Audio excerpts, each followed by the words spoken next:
এই রান্নায় সবার প্রথমে আমি নিয়েছি পুঁই শাক, আর এখানে আমি 250 গ্রামের মতো পুঁই শাক নিয়েছি। শাকটাকে খুব ভালো করে ধুয়ে কেটে নিয়েছি, আর পুঁই শাকের ডাঁটাটা আমি আলাদা করে রেখে নিয়েছি, কারণ শাকের ডাঁটা সেদ্ধ হতে বেশি সময় লাগবে। তার সাথে নিয়েছি বেগুন, নিয়েছি রাঙা আলু আর আলু। এসবের সাথে আমি নিয়েছি চিংড়ি মাছ। চিংড়ি মাছটাকে কিন্তু আমি ভালো করে ধুয়ে পরিষ্কার করে নিয়েছি। কাঁঠাল বীজ নিয়েছি 100 গ্রামের মতো, আর তার সাথে নিয়েছি আদা রসুন বাটা। লাগছে কাশ্মীরি লঙ্কা গুঁড়ো, লাল লঙ্কার গুঁড়ো, হলুদ গুঁড়ো, জিরে গুঁড়ো, আর একটা তেজপাতা আর শুকনো লঙ্কা। নিয়েছি সর্ষের তেল, গরম মশলা গুঁড়ো, লাগবে সামান্য একটু ঘি, সামান্য একটু চিনি লাগবে, আর পরিমাণ মতো নুন লাগবে। এবার প্রথমে চিংড়ি মাছটাকে ম্যারিনেট করে নেব। ম্যারিনেট করবার জন্য সবার প্রথমে আমি দেব পরিমাণ মতো নুন, আর দেব সামান্য একটু হলুদের গুঁড়ো। নুন আর হলুদের গুঁড়ো দিয়ে বেশ ভালো করে হাত দিয়ে চিংড়ি মাছটাকে মাখিয়ে নেব। এবার চিংড়ি মাছটা অন্তত 10 থেকে 15 মিনিট ম্যারিনেট হবার জন্য ছেড়ে দেব। এবার কড়াতে দেব সর্ষের তেল, আর তেল ভালো মতো গরম হয়ে গেলে দিয়ে দিচ্ছি ম্যারিনেট করে রাখা চিংড়ি মাছগুলো। এবার চিংড়ি মাছগুলোকে ভালো করে ভেজে তুলে নেব। চিংড়ি মাছ কিন্তু ভাজতে বেশি সময় লাগে না, আর খুব বেশি সময় ধরে যদি মাছ ভাজা হয় তাহলে কিন্তু মাছ শক্ত হয়ে যায়। এবার সেই একই কড়াতে দিলাম আরও একটু সর্ষের তেল, আর তেল ভালো মতো গরম হয়ে গেলে দিচ্ছি একটা তেজপাতা আর একটা শুকনো লঙ্কা। তেজপাতা আর শুকনো লঙ্কা যখন একটু ভালো মতো ভাজা হয়ে যাবে তখন দিয়ে নেব ডুমো করে কেটে রাখা আলু আর রাঙা আলু। আলু আর রাঙা আলুটাকে এবার আমাদের ভালো করে ভেজে নিতে হবে। দেব সামান্য একটু হলুদের গুঁড়ো। হলুদের গুঁড়ো দিলে বেশ সুন্দর একটা কালার আসবে। এবার সব কিছুকে ভালো করে ভেজে নেব। কয়েক মিনিট সময় ধরে রাঙা আলু আর আলুটা ভেজে নেবার পর দিলাম কেটে রাখা বেগুন, আর তার সাথে দেব কাঁঠালের বীজ। কাঁঠালের বীজটা কিন্তু আমি সরু সরু করে কেটে নিয়েছি, তা না হলে কিন্তু এটা সেদ্ধ হতে খুব বেশি সময় লাগতে পারে। এবার সব কিছুকে ভালো করে ভেজে নেব।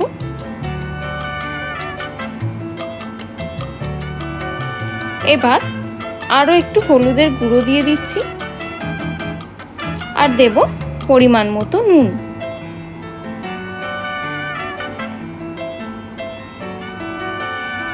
আবারও সব কিছুকে খুব ভালো করে মিশিয়ে নেব, আর লো টু মিডিয়াম হিটে সব কিছুকে ভালো করে ভাজতে হবে।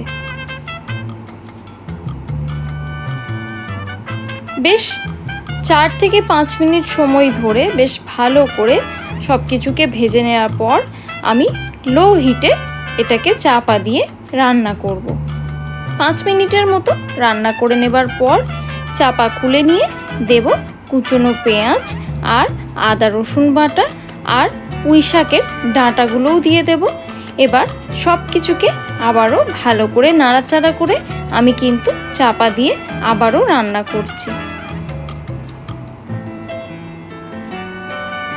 এবার চাপা খুলে নিয়ে দেখতেই পাচ্ছেন পুঁই শাকের ডাঁটাও আমার দেয়া হয়ে গেছে, আর তারই সাথে পেঁয়াজ আর আদা রসুন বাটাও আমি দিয়ে কিন্তু ভালো মতো করে কষিয়ে নিয়েছি আগেই। এবার সব কিছুকে আবারও ভালো করে নাড়াচাড়া করে নিচ্ছি। এবার দিলাম আরও একটু হলুদের গুঁড়ো, দেব লাল লঙ্কা গুঁড়ো, তার সাথে দেব জিরে গুঁড়ো, আর দেব কাশ্মীরি লাল লঙ্কার গুঁড়ো। এবার সব কিছুকে আবারও ভালো করে মিশিয়ে নেব, আর গুঁড়ো মশলাগুলো ভালো করে কষিয়ে নিতে হবে। এখন কিন্তু আমাদের সবকটা সবজি 90% সেদ্ধ হয়ে গেছে। এবার পুঁই শাকটা দিয়ে দেব, আর পুঁই শাকটা দেবার পর দেব ভেজে রাখা চিংড়ি মাছগুলো। এবার এই চিংড়ি মাছগুলোকে একটু খুন্তির সাহায্যে একটুখানি এরকম শাকের সাথে একটু মিশিয়ে নিচ্ছি। তারপর চাপা দিয়ে এটাকে 5 থেকে 7 মিনিটের মতো রান্না করব। দেখতেই পাচ্ছেন শাক কিন্তু খুব ভালো মতো কমে এসছে। এবার চাপা খুলে নিয়ে সব কিছুকে মিশিয়ে নেব ভালো করে।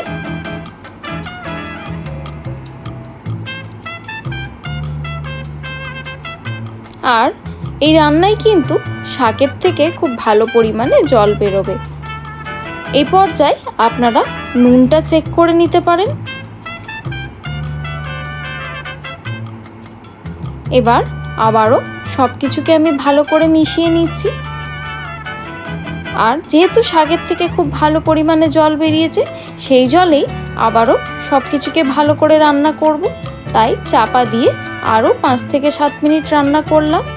তারপর চাপা খুলে নিয়ে এখন কিন্তু সব কিছু বেশ ভালো মতো সেদ্ধ হয়ে গেছে আর একটা সুন্দর কালারও এসে গেছে। এখন কিন্তু আমাদের রান্না অলমোস্ট কমপ্লিট। এবার দেব চিনি, সামান্য একটু ঘি আর দেব গরম মশলা গুঁড়ো। এবার সব কিছুকে ভালো করে মিশিয়ে নিয়ে ওভেন অফ করে দিয়ে 5 থেকে 10 মিনিটের রেস্টিং টাইমে রেখে দেব। ব্যাস, তাহলেই তৈরি হয়ে গেল আমাদের এই চিংড়ি মাছ দিয়ে পুঁই শাকের তরকারি। আশা করছি আপনাদের আমার এই রেসিপিটা ভালো লেগে থাকবে। ভালো লেগে থাকলে লাইক আর শেয়ার করবেন আর চ্যানেলটাকে অবশ্যই সাবস্ক্রাইব করবেন। ধন্যবাদ।